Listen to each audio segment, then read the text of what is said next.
On a quiet stretch of Summit Avenue in St. Paul, Minnesota, stands a brownstone row house that looks like all the rest. There is no grand gate, only stone steps and a plain brass address. Yet behind this door, a young man rewrote the book that made him famous almost overnight. The house is 599 Summit Avenue, and the man was F. Scott Fitzgerald.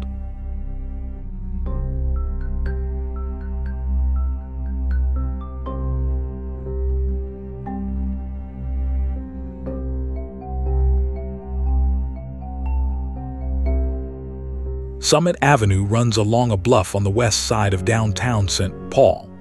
It is one of the longest and best preserved Victorian streetscapes in the country, a straight ribbon of stone mansions and shaded row houses. Our house sits near the eastern end, at number 599, part of a connected group called Summit Terrace.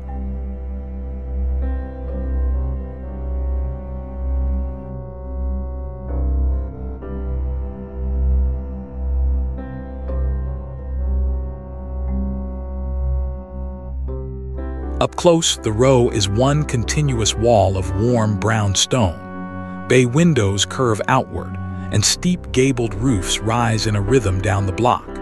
Each home shares its walls with its neighbors, so the whole terrace reads as a single grand building rather than a line of separate houses.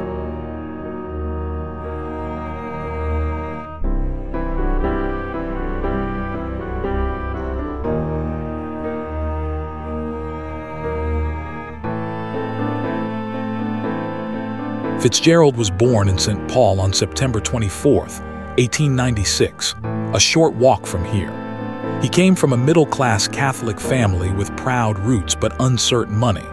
His name honored a distant cousin, Francis Scott Key, who wrote the words of the national anthem. That mix of pride and insecurity shaped a boy who would always write about the rich from just outside their circle.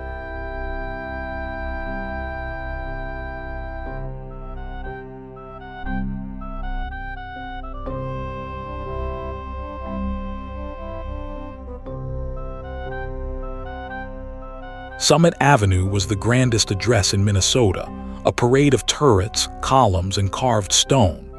Railroad barons and lumber kings built their palaces here, each trying to outshine the last.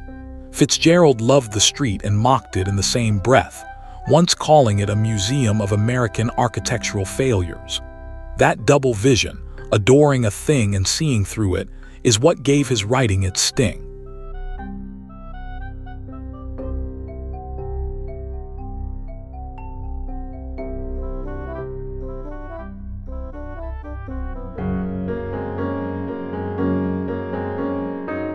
This house, 599 Summit, became the family's address near the end of the First World War.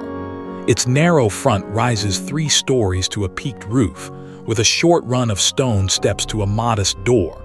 Nothing about it announces greatness, yet on an upper floor was the room that mattered most.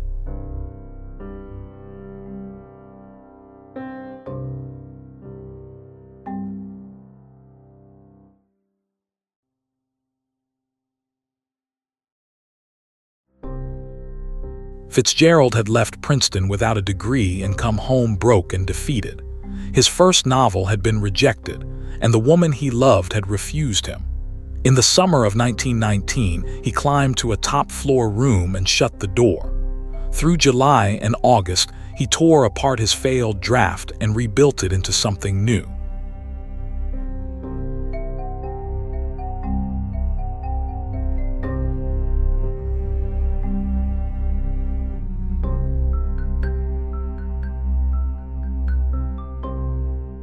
By the end of that summer, he had a finished book called This Side of Paradise.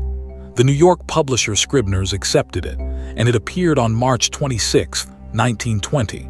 Fresh and self-aware, it captured a new generation stepping out of a world war. Almost overnight, the name Fitzgerald was known across the country.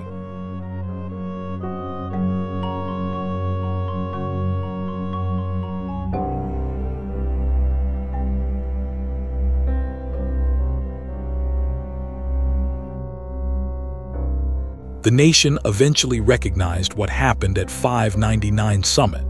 On November 11, 1971, the house was named a National Historic Landmark. That is the highest honor the country grants a historic place. It earned that honor not for its stone, but for the writer who worked inside it.